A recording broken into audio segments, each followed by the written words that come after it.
Hola, muy buenas noches. Pues bueno, bienvenidos a toda la gente que ahorita todavía nadie se ha conectado, pero bueno, ya se empezarán a conectar, que estén viendo este canal. Hace años que no hacía esto. Entonces, esto es como un regreso y que ya me siento así como cuando teníamos en la radio el programa todos los días y todo. Y bueno, pues mucha gente, como no lo anunciamos previamente, pues bueno, ya se conectará quien se tenga que conectar y si no, de todos modos, bueno, va a quedar aquí y para que la gente, bueno, lo pueda ver pues ya después. Y bueno, vamos a comenzar. A mí, pues normalmente la gente como me conoció, pues era como maestro de la mexicanidad, de chamanismo, porque también teníamos cosas andinas, del sueño, del sueño lúcido, etcétera. Entonces, y pues bueno, esa es de la manera pues que es la idea como de ti mismo, ¿no? Que dirían en la toltequidad. Pues estos años estuve un poco perdido, y perdido, ¿qué quiere decir? Que no estaba mucho, pues, ni dando cursos, ni en el ojo público. Y estaba haciendo investigaciones de todo tipo. Pero lo más interesante, hola a todos, saludos. Lo más interesante de esto es que yo pensé que estaba haciendo cosas distintas. O sea, por ejemplo, dije, pues ahora ya me volví como alquimista. Mucho de egiptólogo con la tradición egipcia y todo. Hasta que verdaderamente uno se empieza a dar cuenta que estaba haciendo lo mismo, la toltequidad, pero que no es como nosotros la conocemos. Bueno, más bien como uno lo hubiera pensado, que hubiera creído que es. O sea, realmente, pues si a mí me hubieran preguntado hace unos años qué es la toltequidad, yo te hubiera dicho, pues la sabiduría mesoamericana prácticamente de aquellos que eran considerados sabios, y que sentaron las bases para casi todas las culturas, que la cultura oficial, que antropológicamente se llama tolteca, existió entre el año 900 y el 1100, 1200, que su capital y lugar de mayor desarrollo fue Tula o Tolán, Toyán, y que de allí, como maestros, bueno, se derivaron muchísimos conceptos que todos los aztecas decían que provenían de los toltecas directamente y que gran parte de su conocimiento era ese. Y que muchas de las técnicas que enseñaba, como el espejo de obsidiana, el sueño, pertenecían a una rama de conocimiento llamada nahualismo, que era pues como el de los poderosos, el del linaje de guerreros, etcétera, sobre el sueño, sobre estados alterados de conciencia, para poder crear la realidad. Entonces, esa hubiera sido la visión que yo hubiera dado, y de ahí, bueno, ya me hubiera seguido, está basado en los cuatro rumbos, los cuatro Tezcatlipocas. Si hoy me estuvieran entrevistando y no yo solito aquí poniéndome frente al micrófono, diría una cosa radicalmente distinta. Que además, bueno, no, radicalmente distinta no, porque todo lo anterior también es cierto. Lo que yo ahorita diría, eh, hay frases que pues con todos han resonado como al principio era el verbo o al principio la palabra. También en la toltequidad, en todas las explicaciones de los 13 cielos, o sea, cuando va a empezar, Ometecuhtli, o el Señor Dos, está tocando una flauta que va a crear, junto con Omecihuatl, la Señora Dos, o sea, todo lo que es el universo. Entonces, como el sonido. Eh, y después, bueno, pues empecé a aprender muchísimas cosas de la matriz sónica, y entonces, pues, o sea, si ahorita me dijeran tolteca, yo te diría, bueno, proviene de dos vocablos. El vocablo tol. Tol, que ya ni es en náhuatl ni en nada, o sea, proviene de lenguas anteriores como la polaria que empezó en el universo. Por eso ya luego les hablaré. Tol quiere decir antiguo y también quiere decir alto, por ejemplo en inglés. Entonces, pues desde ya lo empezamos a ver, entonces pues era de aquellos que fueron muy altos y que son muy antiguos.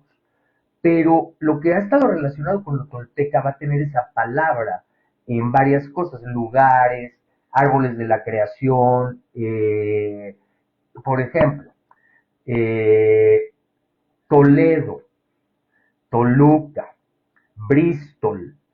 Ahí te empieza a indicar que en un pasado muy lejano hubo una relación con lo tol, con lo antiguo. Yo siempre me pregunté, porque estudiaba también mucho de la cultura vikinga, por qué el árbol sagrado de Tula, de Toyan, que también en Escandinavia se llamaba igual, y pues nunca, yo decía, pues, ¿qué relación podrían tener los toltecas con los escandinavos? Y pues bueno, no le encontraba, ¿no? De allí, tech es la palabra que todos hemos utilizado como tecnología tal cual. Entonces sería tecnología antol, eh, y que realmente esto está asociado con el elemento que se llama tecnecio. Tecnecio es un elemento de la tabla periódica, tal cual, el 47. El primero, que porque ahorita está extinto en la Tierra, que han tenido que simular en laboratorios y que no ha aparecido. O sea, no lo han encontrado todavía en la corteza terrestre. ¿Y qué es la base de una cosa muy famosa que se llama el biotech?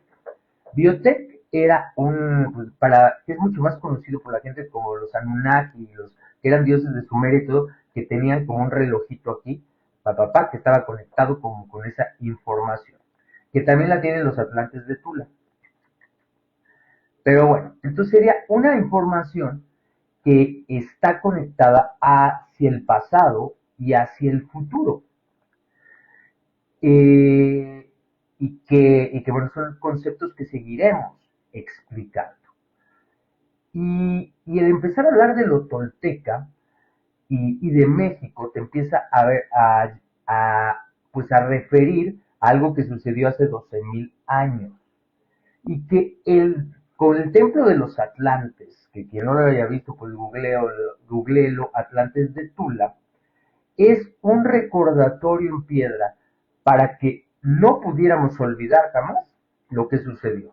Y que si se olvidaba, pues tuviéramos alguna posibilidad de recordar lo que pasó.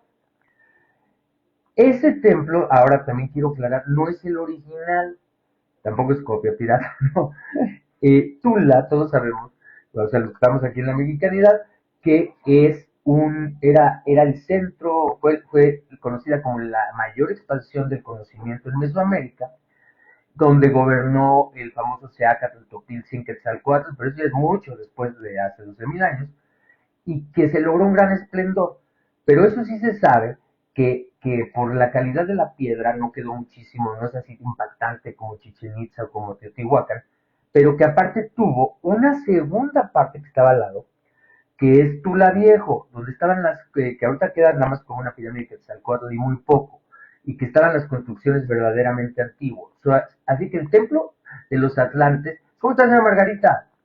Realmente comenzó en lo que es Tula Viejo, donde hubo uno que ya no quedó, y que fue reconstruido posteriormente en el que nosotros conocemos, con la misma finalidad. Pues bueno, ¿qué es lo que se quería que recordáramos? Pues indudablemente un hecho que ha querido ser borrado, ignorado y demás, olvidado, que es el aterrizaje o la llegada de las llamadas Shurides. Eh, ¿Quiénes son las Shurides? Eran tres mujeres llamadas Marta, María y Margot, que por el sufrimiento que estaba imponiendo culturas pues, que esclavizaban y hacían guerra y demás aquí y sacrificaban eh, a, la, a la población original. Entonces, pues bueno, llegaron con el propósito de civilizar y de salvar al planeta. Venían también un piloto en la nave, que el jefe de los dioses ve, que, que lamentablemente por un asteroide, cuando ya venían, entonces pues se quemó de la cintura para arriba, y del cual estas tres shurides sacaron el semen, y cuando llegan aquí y que dan 7 vueltas a la Tierra y aterrizan en Texcoco, en el lago de Texcoco, eh, cuando se bajan y bueno, ya empiezan a entrar en contacto con algunos de los nativos, lo que van a hacer es y de ahí sale la palabra baño María, porque eran tres Marías, o sea, que calentaron e inseminaron a María Amistatu, una de las tres, y de ahí, pues bueno, viene el primer embarazo de lo que se llamaba en el lenguaje antiguo Yesu. Yesu quiere decir nacido sin ayuda de varón, como un Jesús. Ahora, yo no me quiero meter porque esto no es religioso, no me quiero meter con creencias religiosas ni nada. Estos son estudios lingüísticos y de todo el asunto. Eh, y pues bueno, ya mucha gente ahorita dice que a lo mejor hubieron muchos Jesucristos antes, o pueden ser las mismas crónicas de este que nació en Tula y que luego fueron repetidas por otros. Eso sí no lo podemos asegurar, pero pues bueno, lo que se está ahí, como se llama, como celebrando o recordando, es la llegada de las tres Shurides y la incepción de María, que sería como la primera nacimiento como virginal, pero que es una inseminación artificial, y la llegada del yeso. Eh, Se dice que son los que tenían toda la tecnología de la medición del universo.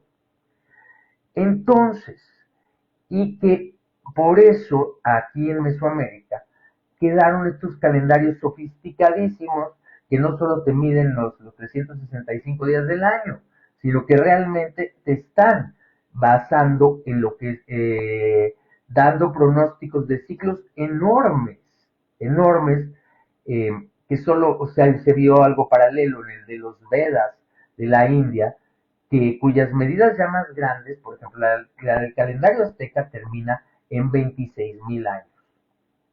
La del calendario maya, o sea, pues bueno, se sigue perpetuando, pero son ciclos similares. Todavía el reloj desconocido lunar aquí que quedó, entonces es el de, que es en lo que ahora conocemos como la Virgen de Guadalupe, pero en las emanaciones te va midiendo ciclos de 104,000 años.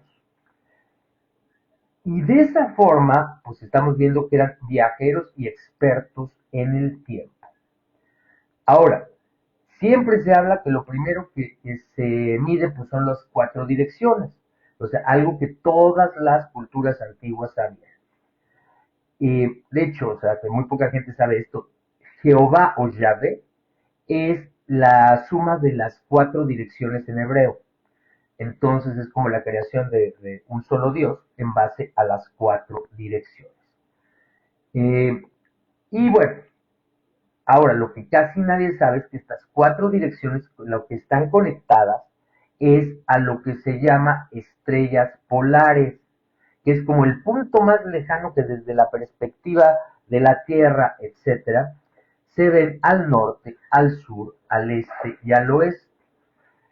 Que por ejemplo ahorita ya sabemos que la estrella del norte que siempre se utiliza para la navegación se llama Polaris, pero que en otras épocas ha sido otra porque se va moviendo como el eje. Y la del sur se llama Octante, que es una que se ve como sombra, que es más, casi no se ve, que es la que está en el centro de la bandera de Brasil, y por eso utilizan la cruz del sur como la referencia del sur. Eh, Todas estas estrellas polares y todo están relacionadas como que en un eje invisible que van determinando también lo que sucede en el eje magnético de la Tierra. Por ejemplo, o sea, eso ya está probado que cada vez que Vega, una estrella de la constelación de Lira, cada miles de años, es estrella polar, aquí nos da una glaciación. Entonces no es coincidencia, se mueve el eje de la Tierra de tal manera que entramos en glaciación y que son patrones constantes. Y que eso, pues bueno, va determinando lo que son, pues cada estrella siempre ha estado asociada a seres maravillosos, a lo que se han llamado dioses, etc.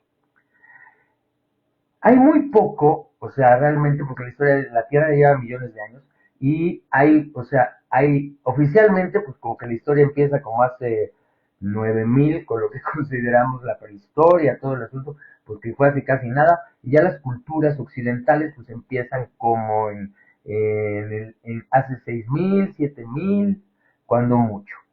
Y hay una historia sobre lo que sucedió. De aquí de América, pues no hay nada, o sea, porque realmente cuando se llega se empiezan se queman todos los códices, entonces pues ya nadie sabe nada de qué pasó, pero hay una gran historia. Realmente que, por ejemplo, en el calendario azteca está resumida. En el centro donde está el calendario con la lengua, que es el pedernal, y que hay 4 cuadritos, entonces eso se está refiriendo a los soles anteriores.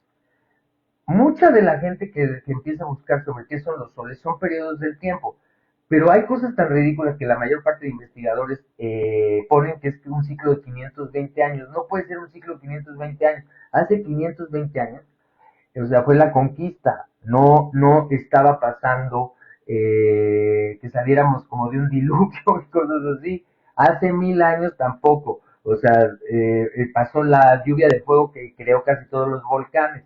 Entonces, esas cuentas realmente no dan por lógica, por sentido común, pero la gente ha perdido el sentido común completamente. Realmente la cuenta, si ustedes ven el último aro del calendario azteca, te va dando periodos de 26,000 años, que si los divides en lo que se llaman los 4 movimientos, que son las 4 elementos, 4 fases lunares, cuatro todos, también 4 momentos del sol, 4 estaciones, te van dando ciclos de al menos 6,500 años. Entonces, que ahí ya te va haciendo lógica. Y si aquí queda descrito que ha habido 5 soles, o sea que ya va a empezar el sexto, y el primero lo describen como el sol del jaguar, donde no había movimiento, dicen, pero dice muy poco, pero que estaban los grandes seres o de las sombras muy largas.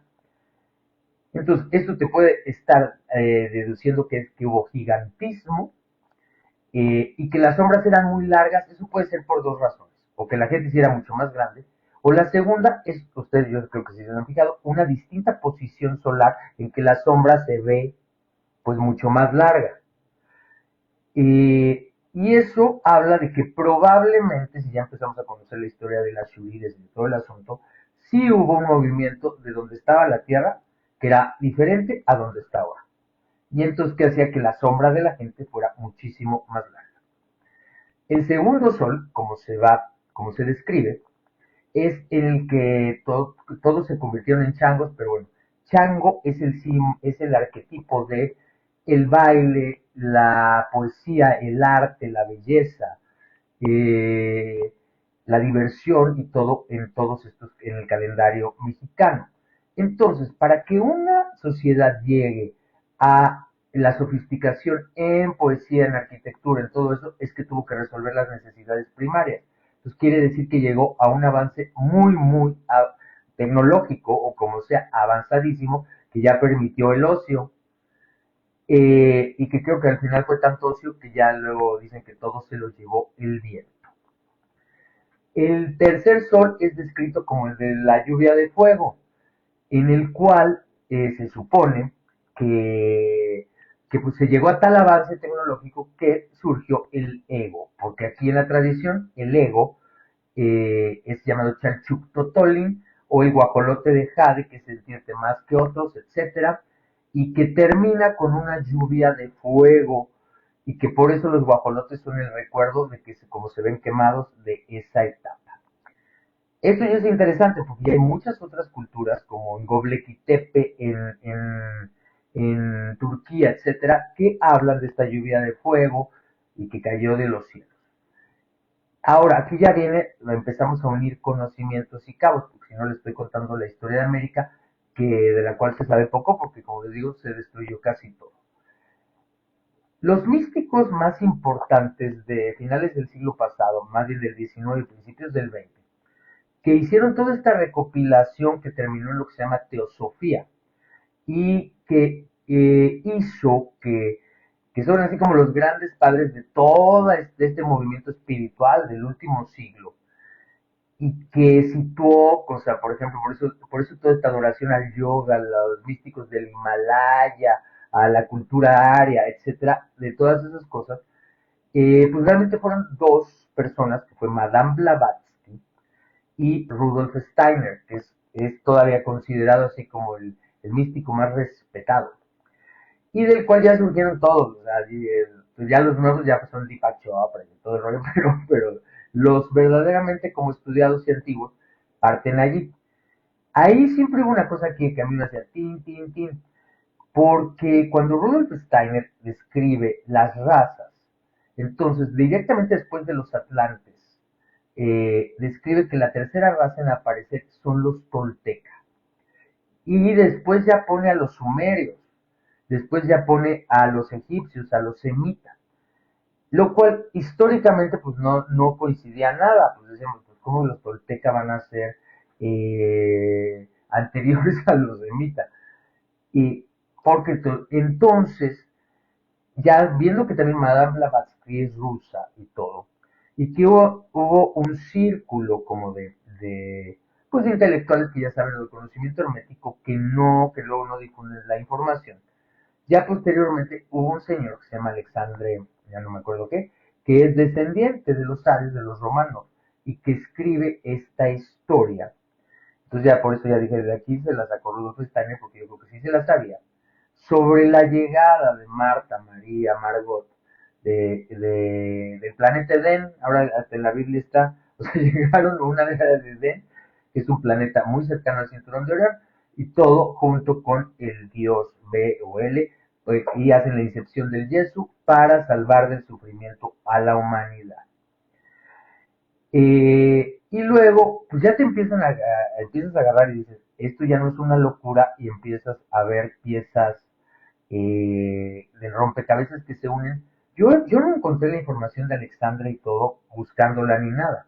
Yo empecé a hacer un libro para niños que queríamos hacer con Michelle, como un Harry Potter tipo mexicano, donde por intuición le puse a las protagonistas Marta, María, Margot. Y después de 2 años de estarme chutando la novela, de repente pues yo decía Marta, María, Margot, Marta, María, Margot, y pues que lo googleo, no hay en YouTube. Y entonces ahí me sale todo el historietón del aterrizaje de las Shurides, de su llegada y sus aventuras prácticamente en lo que fue este planeta. Y que te empieza ya a empezar dices, no, pues esto sí tiene lógica, esto también y esto más. Eh, Porque ya te empieza a hablar, o sea, de todo lo que sucedió, que culmina, bueno, una de las partes con, pues bueno, con el asesinato de una de ellas aquí, y que hace que, pues bueno, el planeta entero sea castigado con la llegada de la luna que estaba en el cinturón de asteroides, pum, que pega, etcétera, separa mucho más los continentes de lo que ya estaban, crea esa lluvia de fuego de la que tanto hablan, en la que se hicieron las cordilleras, tanto de los Andes, los volcanes de América, hace de África una ladera, un desierto cuando era lo más fértil, y de todo el asunto, y que prácticamente, pues por eso también el nombre de México, el lugar Metzli-Chiclico, el lugar del ombligo de la luna, y que ya te empieza a coincidir con otro tipo de información. Yo había oído antes también de toda esta información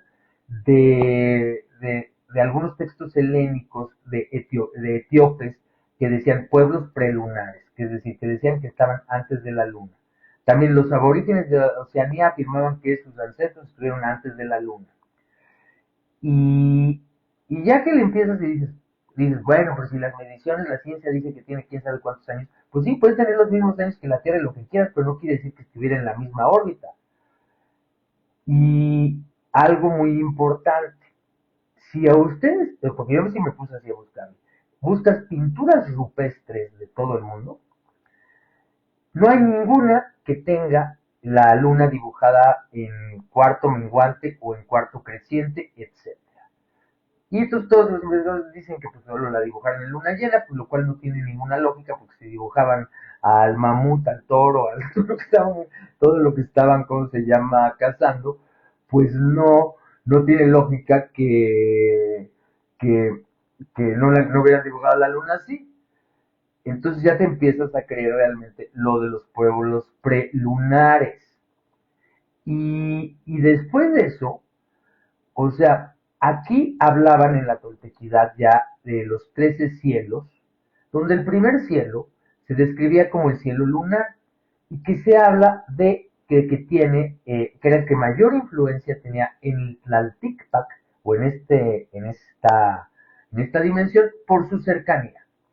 ya que también iba a regir las nubes y las aguas, los vientos. Y pues ya todos sabemos que la luna rige las mareas y eso ya nadie lo puede evitar. La agricultura, también los vientos quiere decir lo que llega hacia ti y demás, aparte del viento físico. Y pues bueno, estaba relacionada con Tezcatlipoca como la que dictaba la fortuna o la desgracia. Y de ahí, pues ya empiezas a ver que el conocimiento legado por los toltecas, originales, porque luego se fueron mudando, que ya luego les iré contando todo este asunto, tiene que ver y que se le llamó aquí, y eso es oficial, la prisión invisible de la luna, con los cuatro movimientos de la luna. Es decir, la percepción que tenemos nosotros de que aunque solo es una luna, de que a veces como está en la sombra de la Tierra, la vemos como sombra, no vemos nada, luna negra, luna nueva, o la vemos creciente, o la vemos llena, o la vemos pues menguante.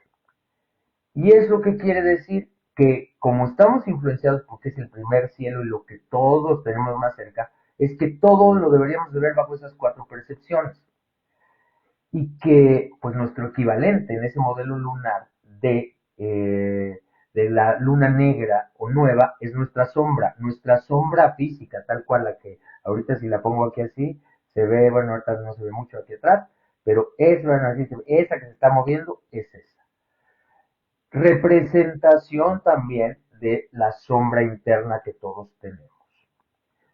De allí, y te empieza a coincidir con lo de todas las culturas. De la oscuridad viene la luz, que sería tu contacto con la antimateria o materia oscura del universo, y que además, o sea, la sombra, pues la primera religión oficial, porque cuando yo descubrí todas estas cosas y que decía, ay, o sea, que en los sueños prácticamente me dijeron, ya te dijimos cómo curar a tu mamá y no lo has hecho, y que era la relación de Isis y Neftis, dos diosas egipcias, en que una era la sombra de la otra, y que le empezó a hacer todas las cosas en la sombra y se curó, y de ahí ya mucha gente, o sea, viene de la relación entre nuestro destino y nuestra propia sombra.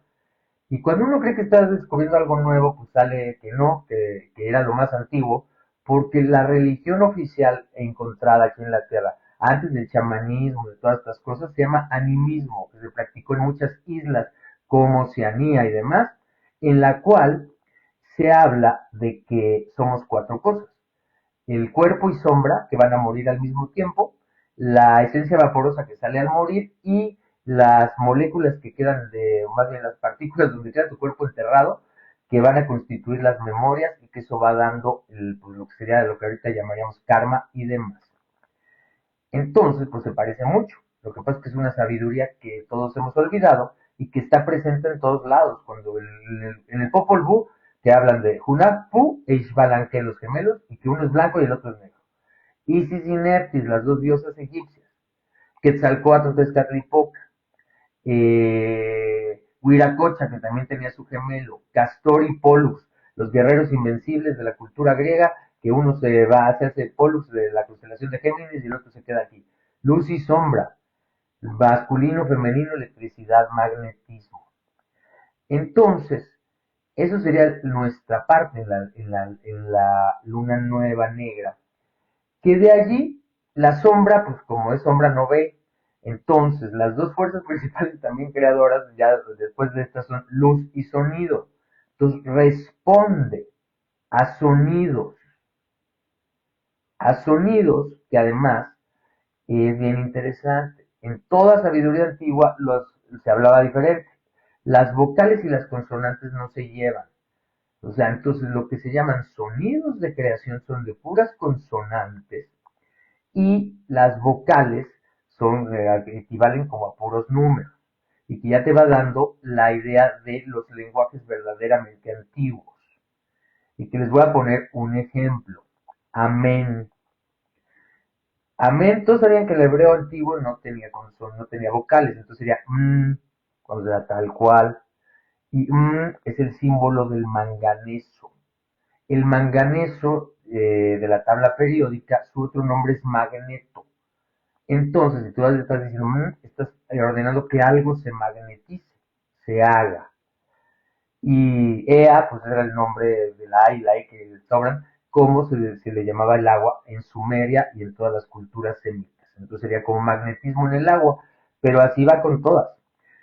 Y entonces estos sonidos a la vez van creando en la sombra tonalidades, porque luego cuando tú ya te fijas en tu sombra puede ser o rojiza, como así como se ve la de la noche en las ciudades, o más tono azuloso, verdoso, que es el principio ya que en que la luz, de que de la oscuridad se está generando la luz y que va a dar el principio de lo que nosotros conocemos como creación.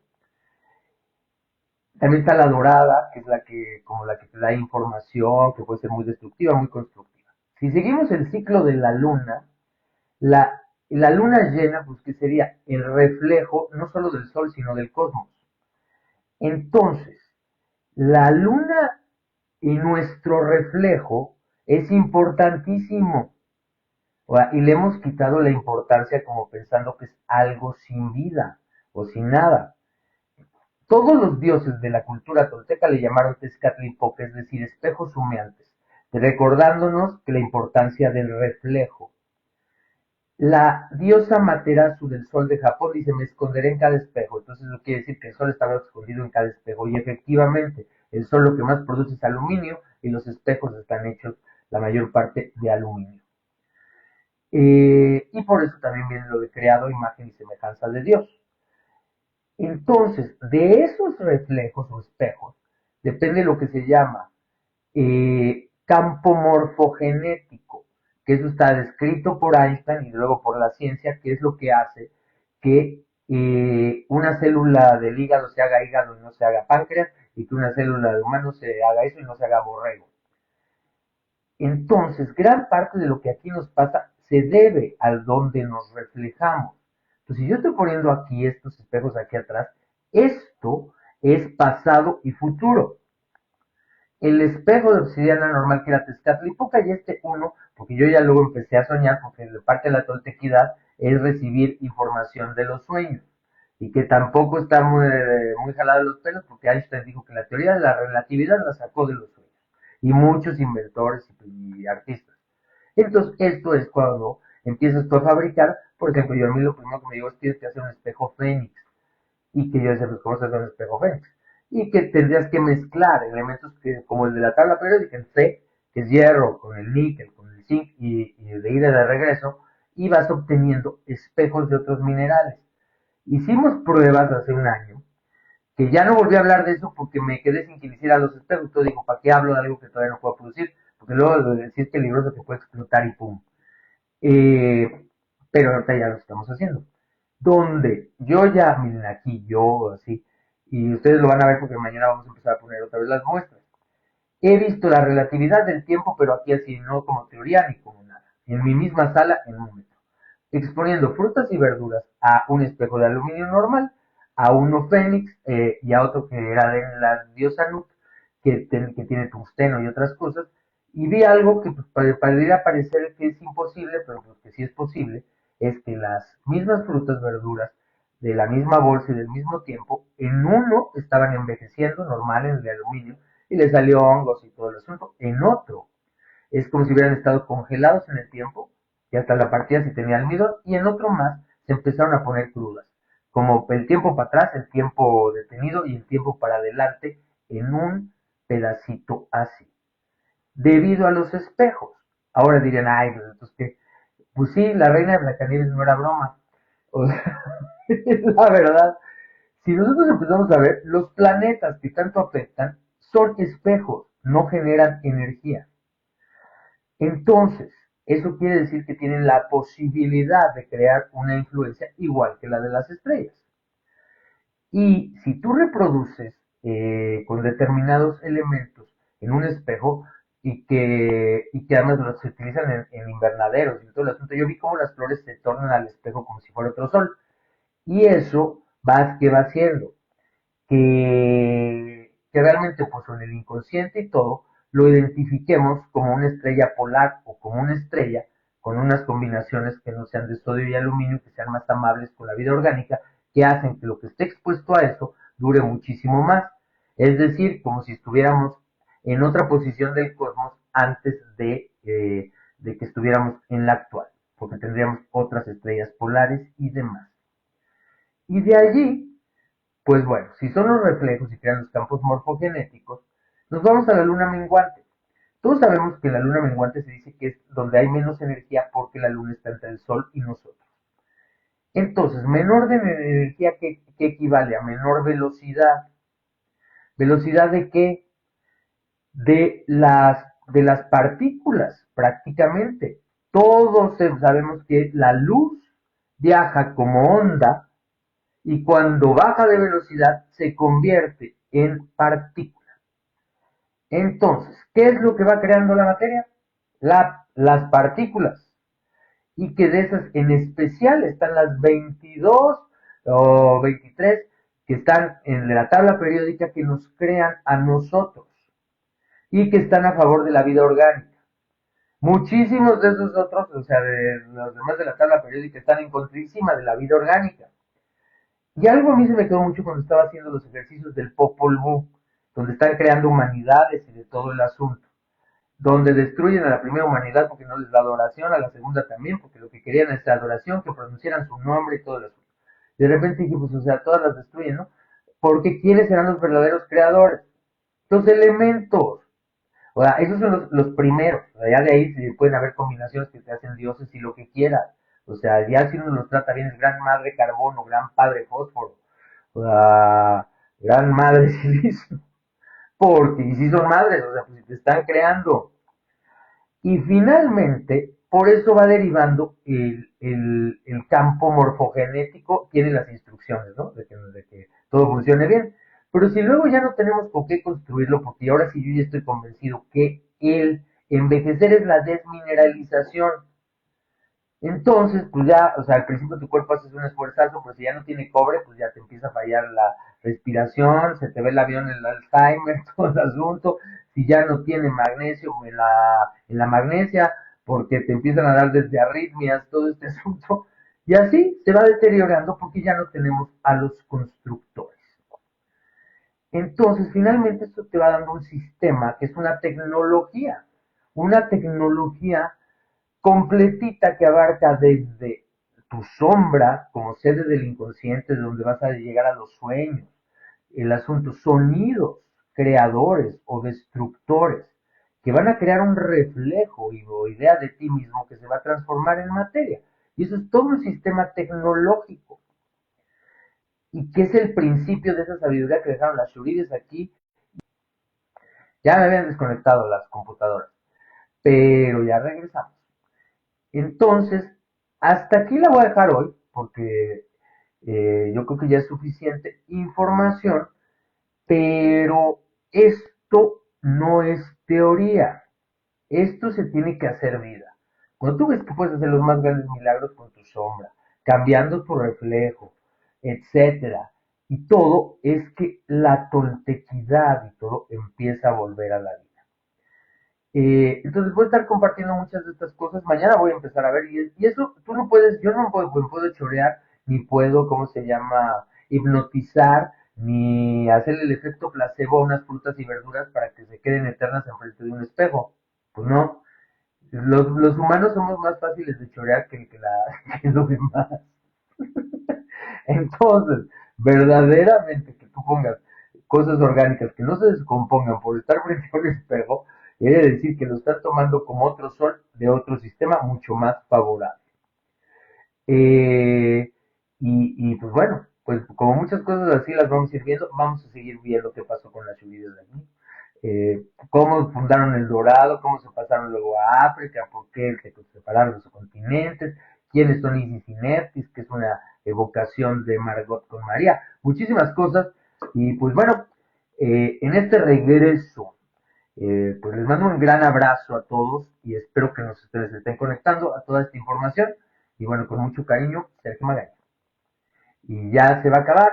Y aquí los controles técnicos ya se les olvidó que estábamos. Entonces, no, pues ya vamos a finalizar el último.